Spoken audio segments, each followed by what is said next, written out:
The big story here on Monday morning, the number 2 team in Major League Soccer upset by the New York Red Bulls. Some drama out east on Sunday afternoon. Yeah, this is, it is a surprise. I mean, I think we talked about our brackets. I had chalk. We went chalk all the way down, and this is not chalk. We were chalk, and we should have known better. I mean, I had people saying, hey, this is MLS. You never know what could happen. There could be an upset. We could get a 7 seed in the final. I was like, nah, we're not going to get a 7 seed in the final.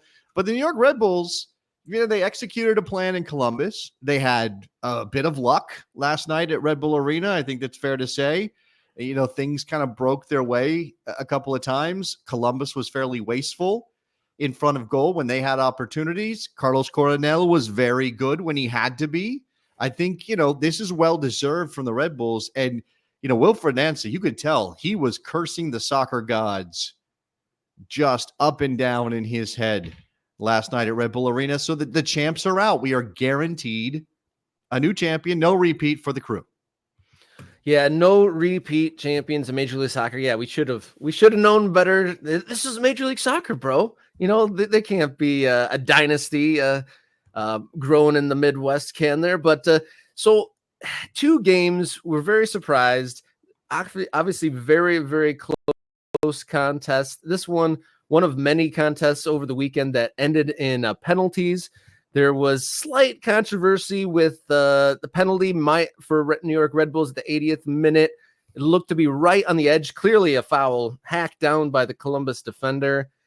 It's awarded. Was it Forsberg? His coming back into the Red Bull lineup here near the end of the season can't be overlooked. He was instrumental though, but goalie saves, missed chances. But talking to my my very good friend Luke, who is a absolute super fan of Columbus Crew, he was just saying that the swashbuckling football of Columbus that they've seen all year, or after a year or two under Nancy, just wasn't really there. They were a little bit more tentative than they have been. They navigated that. They navigated some things in the summer that I didn't know if replacing Aiden Morris was going to be as easy as it looked for Columbus. They sold him to Middlesbrough. He had been so important to the championship team. I was like, oh, that's a big blow.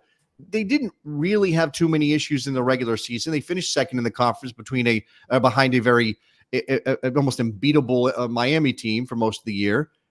It looked all good. But when it came down to playoff soccer, again, give Sandro Schwartz, a man who looks like he's about to fuel an F1 car, as I think you said, Robert. Yeah. He's about to change some tires, man. He's got the gear going.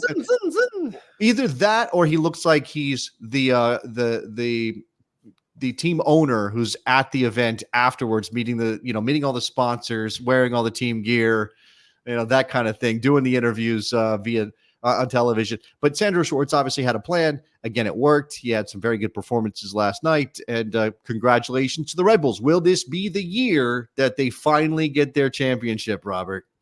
Yeah, that brings me to the next question. I don't want to overlook Columbus Crew. They won the League's Cup. They played some of the most entertaining Major League Soccer I've seen. Really, for a long time, we were throwing them into the conversation of best ever team. It's got to be noted that this was their 50th game they've played in 2024. So maybe fatigue adding into the diminished swashbuckling play, perhaps. But when you are that successful, I think it's a decent thing to point out here, Robert. When you are that successful as Columbus, how many finals were they in over like the last 18 months or something? Like they were in all the finals and they kept going. Campeones Cup was part of that. League's Cup was part of that. They were just Champions League. Champions Cup. That's what they were constantly in the league because they're good. That's what good teams do. They play more games because they're in more tournaments until the end. And I don't know that it caught up with them, although it did feel, especially in that first leg in Columbus, that first game in Columbus, Robert, it did feel like the energy level had dropped for Columbus, and maybe it did catch up with them, especially against a team that is known for sort of pushing the envelope of pressure in New York Red Bulls. And then I guess that's just a final note for Columbus. Will they keep their head coach? Will Wilfred Nancy stay in Ohio in 2025? Yeah, that is the big question. Saint Etienne in France has been linked for a move. It's been a couple of weeks since that rumor dropped, Robert. So, and I have not yet seen any more movement on that. Of course, I'm not keeping my ear to the ground of what's happening in France. But, Wilfred Nancy couldn't be blamed if he says, hey, I achieved something in MLS. I won a championship. I put together a team that played some of the best soccer anybody's ever seen in that league. I get a chance to go home and coach in, what I'm sure is his dream, not his dream location. I'm sure he'd like to be at a better club than Saint Etienne. But of course, when you're in that position, you take what's on offer.